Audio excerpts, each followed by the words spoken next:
በጎል ፌሽታ በታጀበው ጨዋታ ፒኤስጂ ድል አድርጓል። ውድ ቻናላችን ቤተሰቦች እንኳን ወደ ቻናላችን በደህና መጣችሁ። ትናንትና ምሽት ላይ በተደረገ የሻምፒየንስ ሊግ ጨዋታ ፒኤስጂ ባየር ሙኒክን 5-4 በሆነ ውጤት ማሸነፍ ችሏል። ይህንን ጨዋታ በቆይታችን የምንመለከት ይሆናል። እስከ መጨረሻ ደቂቃ ድረስ አብራችሁ ቆይታችሁ እንድትከታተሉትም በአክብሮት እጋብዛለሁ። በጨዋታው ዙሪያ ያላችሁን ሀሳብ አስተያየትም ኮሜንት ሴክሽን ላይ በመጻፍ እንድታሳውቁኝ፣ ሰብስክራይብ፣ ላይክ፣ ሼር እያደረጋችሁም የቻናሉ ቤተሰብ እንድትሆኑም በአክብሮት እጠይቃለሁ። አሁን በቀጥታ ወደ ጨዋታው የምንገባ ይሆናል። አብራችሁን ቆዩ። ትናንትና ምሽት ላይ በተደረገው የሻምፒየንስ ሊግ የግማሽ ፍጻሜ የመጀመሪያ ዙር ጨዋታ ፒኤስጂ ባየር ሙኒክን 5-4 በሆነ ውጤት ማሸነፍ ችሏል። የፒኤስጂንም የማሸነፊያ ግቦች ካቫርስኬሊያ በ24ኛውና በ56ኛው ደቂቃ ላይ ሁለት ግቦችን ማስቆጠር ችሏል። ዴምቤሌም የመጀመሪያው አጋማሽ ሊጠናቀቅ በ5ኛው ጭማሪ ደቂቃ ላይ በፍጹም ቅጣት ምት 58ኛው ደቂቃ ላይ በጨዋታ እንደዚሁም ኔቬዝ በ33ኛው ደቂቃ ላይ ማስቆጠር ሲችሉ የባየር ሙኒክን ግቦች ኬን በ17ኛው ደቂቃ ላይ በፍጹም ቅጣት ምት፣ ኦሊሴ በ41ኛው ደቂቃ ላይ ኦፓሜካኖ በ65ኛው ደቂቃ ላይ እንደዚሁም ደግሞ ሉዊስ ዲያዝ 68ኛው ደቂቃ ላይ ማስቆጠር ችሏል። የትናንትናው ጨዋታ ምናልባትም በቅርብ ጊዜያቶች ውስጥ ካየናቸው በጣም ምርጥ ከሚባሉ ጨዋታዎች መካከል ቀዳሚ ስፍራ ላይ የሚቀመጥ ከመጀመሪያዋ ደቂቃ ጀምሮ ዳኛው ፊሽካ ከነፋበት ሰዓት ጀምሮ እስከ መጨረሻዋ ደቂቃ ድረስም ለማጥቃት ሲጫወቱ እንደነበረ በደንብ መመልከት ችለናልና የትናንትናው ጨዋታ ፒውር ፉትቦል ወይም ደግሞ ንጹህ እግር ኳስን ነው መመልከት የቻልነው። ሁለቱም ቡድኖች ደቂቃ ለማባከን ምንም አይነት ጥረት ሲያደርጉ አልተመለከትናቸውም። በእርግጥ በቫር ምክንያት የተወሰኑ ደቂቃዎች የተቋረጡበት ሁኔታ አለ። ከዛ ውጭ ግን የእጅም ሲወጣም እንደዚሁም የኮርና ምትም ሲሆን ጨዋታውን በፍጥነት ለማስጀመር ነበረ ጥረት ሲያደርጉ የተመለከት ነውና ንጹህ እግር ኳስን ከረዥም ጊዜ በኋላ በትናንትናው ጨዋታ ላይ መመልከት ይችለናል። በጨዋታው ላይ እንግዲህ ባየር ሙኒኮች ነበር በጣም በፈጣን ሁኔታ መጀመር የቻሉት። በተለይ ደግሞ የመጀመሪያዎቹን 20 ደቂቃዎች ላይ በጣም ጥሩ መንቀሳቀስ ችለው ነበር። ከፍተኛ ጫና ማሳደር ችለው ነበረ። በዛም ጫናው ነው እንግዲህ በ17ኛው ደቂቃ ላይ ፍጹም ቅጣት ምት አግኝተው ሃሪኬን ወደ ግብነት መቀየር ችሏል። ከዚች ከጎል መቆጠር በኋላ ከ20ኛው ደቂቃ በኋላ ደግሞ ፒኤስጂዎች በጣም ጥሩ የሚባል እንቅስቃሴን ማድረግ ችሏል። የተለያዩ ጫናዎችንም ሲፈጥሩ መመልከት ችለናል። በዛም አማካኝነት ደግሞ በካቫርስኬሊያና በኔቬስ ሁለት ግቦችን አስቆጥረው 2-1 መምራት ቻሉ። ሁለተኛውን ግብ ፒኤስጂዎች ካስቆጠሩ በኋላ ደግሞ ባየር ሙኒኮች በተራቸው ብልጫ ማሳየት ጀመሩ። የተለያዩ ጫናዎችን መፍጠር ችለዋል። በዛም አማካኝነት 41ኛው ደቂቃ ላይ ኦሊሴ አቻ የምታደርጋቸውን ግብ አስቆጠረ። ከዛ በኋላም በተደጋጋሚም ባየር ሙኒኮች ጫና ሲፈጥሩ መመልከት ችለናል። ጎል ማስቆጠር የሚችሉባቸውንም አጋጣሚዎችም አግኝተው ነበረ። ነገር ግን በመጨረሻው ደቂቆቹ አካባቢ የመጀመሪያው አጋማሽ ሊጠናቀቅ ጭማሪ 5ኛው ደቂቃ ላይ ዴምቤሌ ፒኤስጂዎች 3-2 የሚመሩበትን ግብ ማስቆጠር ችሏል። በፍጹም ቅጣት ምት አማካኝነት ከእረፍት መልስ ፒኤስጂዎች በተወሰነ መልኩ ብልጫ አሳይተው ነበረ። ነገር ግን በአመዛኙ ባየር ሙኒኮች ብልጫ ማሳየት ችለው ነበር። ነገር ግን ፒኤስጂዎች ለተወሰነች ደቂቃ ብልጫ አሳይተው በዛች ብልጫ ባሳዩባት ደቂቃ ውስጥ ደግሞ በ3 ደቂቃዎች ውስጥ ሁለት ግቦችን በማስቆጠር ወደ 5-2 መሪነታቸውን ማስፋት ችለው ነበር።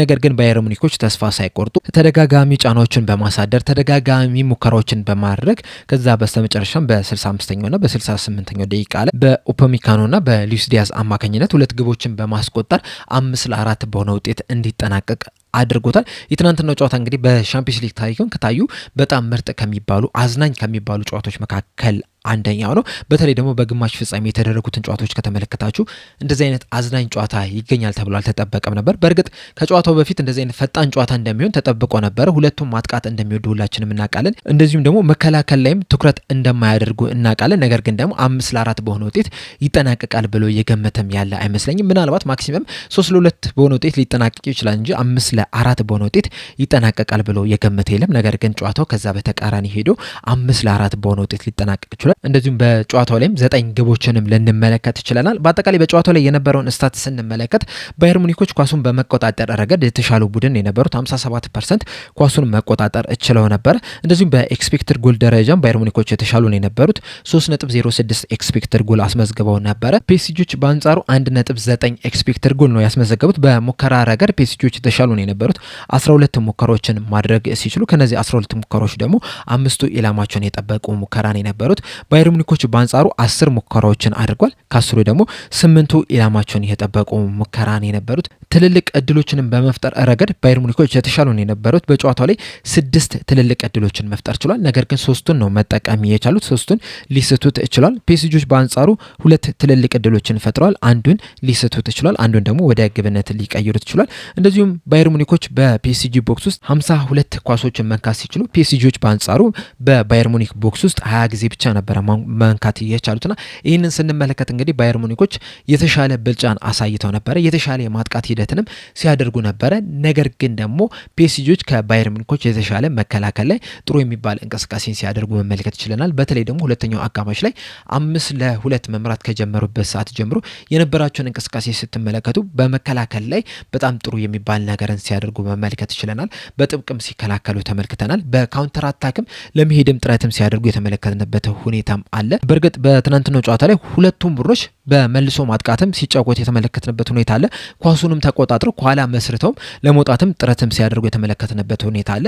በአንድ አጋጣሚ ፒኤስጂዎች ኳሱን ተቆጣጥረው በሚወጡበት ሰዓት ባየር ሙኒኮች በአንጻሩ ኳሱን ልክ እንደነጠቁት በጣም ፈጣን በሚባል መልሶ ማጥቃት ወደ ግብ ሲሄዱ መመልከት ይችላል። በተለይ ደግሞ ዲያዝ በጣም ፈጣን የሚባል ተጫዋች ነው። ኦሊሴም በጣም ፈጣን የሚባል ተጫዋች ነውና ሁለቱን ለመጠቀም ጥረት ሲያደርጉ ተመልክተናል። ፒኤስጂዎች በአንጻሩ ባየር ሙኒኮች ኳሱን ይዘው በሚሄዱበት ሰዓት በመልሶ ማጥቃት በነ ዴምቤሌ በነ ዲዜሬ ዱዌ በነ ካቫርስኬሊያ ለመጠቀም ጥረት ሲያደርጉ ተመልክተናልና በዛ ምክንያትም ደግሞ ኢንድ ቱ ኢንድ ጌም እንዲሆን አድርጎታል።